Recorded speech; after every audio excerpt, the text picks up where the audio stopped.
Parak HaMakabel Soda MeChaveiro Daf Kuf Yuda Aleph. Sponsored Refuah Shlema for Chaya Rivka Bas Esther. We begin with a Mishnah. The Mishnah begins with a tenant farmer leasing a field for a 7-year period. Whether it includes Shemitah depends how the contract is worded. If he leases it for a septennial, the owner is not required to compensate for his inability to work the land during Shemitah. However, if he contracted for 7 years, implicit is 7 working years. The owner must compensate him with an additional year.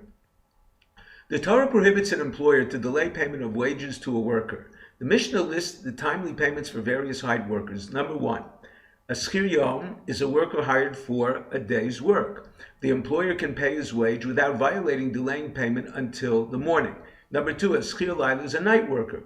An employer can pay his wage without delaying payment until the end of the day. Number 3, schir shos is a part-time worker. The Mishnah states he can pay all night and all day. Number 4, a schir Shabbos, chodesh, shana, shavua, one hired for a week, month, year, or septennial. Those whose employment ends during the day must be paid by the end of the day. Those whose employment ends during the night must be paid by the end of the day. There are 2 verses in the Torah that discuss this prohibition. Lo yisolin pulas socher ad boker, a worker's wage should not remain with you overnight, refers to a day worker. B'yomos yitain schor v'lo yisavar olav hashemesh, the sun shall not set on him, refers to a night worker. The Gemara explains we know how to attribute these verses because schirus ena mishtalemes ela basoif, meaning the requirement to pay a worker is when he finishes the job. A day worker finishes at the end of the day. Therefore, the verse that states the sun shall not set on him cannot be referring to a day worker. The Gemara explains since the Torah states lo yisolin ad boiker until the morning, it teaches he violates lo yisolin once. From then on, his violation is thereabouts. The Gemara presents 2 cases where employers do not violate delaying. Number 1, an employer appoints an agent to hire a worker who states your wage is paid by the employer, neither violate the prohibition. The verse states, Lo solin pulas sachir itcha. A sachir is to one who hired him. The word itcha is to one who works for you. Number 2, workers employed who did not anticipate payment until the market day. If not paid on that day, the employer violates the rabbinic prohibition of lo yisasher. The Gemara brings a machlokas Rav and Shmuel concerning part-time workers. Rav, like Rabbi Yehuda and Abraisa, that a part-time day worker must be paid by the end of the day. A part-time night worker must be paid by the end of the night. Shmuel holds like Reb Shimon, the Tan of our Mishnah, who disagrees regarding a night worker. The employer is entitled to the day as well. Gemara now brings 5 lavin prohibitions and 1 essay positive commandment associated with delaying payment of workers. First 3 are based on the verse Lo yisashok esreachav lo yisigzoil lo yisolin pulasachir itchad boker. Number 1, Lo yisashok. Number 2, Lo yisigzol. There are 4 opinions in the Gemara how to define these 2 lavin.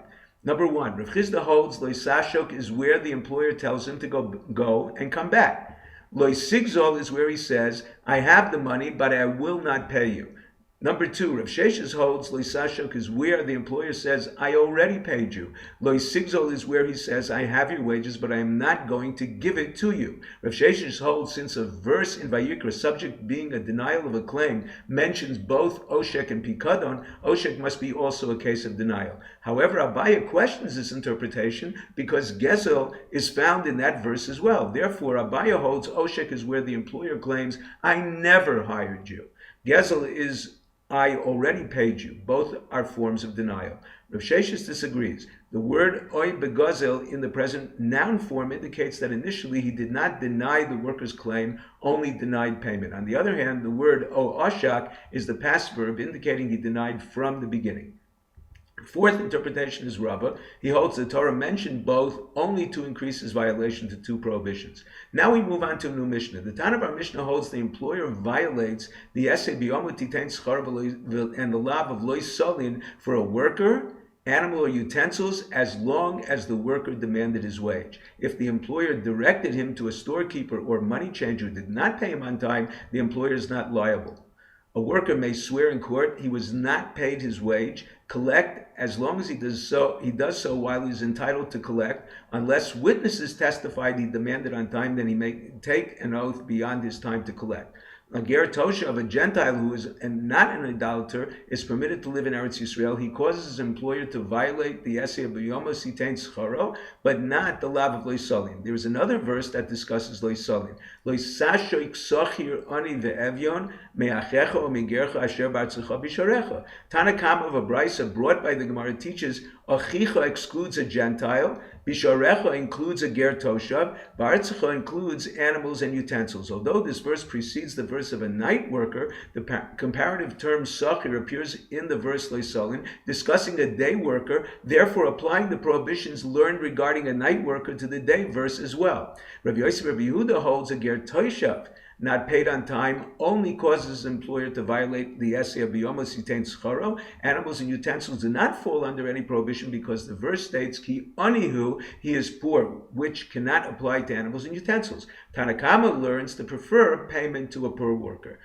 Neither can be our Tan of the Mishnah. Our Mishnah does not include a ger toshav in the prohibition of loisolin, but it does include animals and utensils. Rava claims the Mishnah is the opinion of the Tan of the Rabbi Shmuel. They do not learn the comparative term sachir sachir. They exclude a ger toshav from the term loisa'ashoik esrei echa, and includes animals and utensils from the term itcha, anything with you.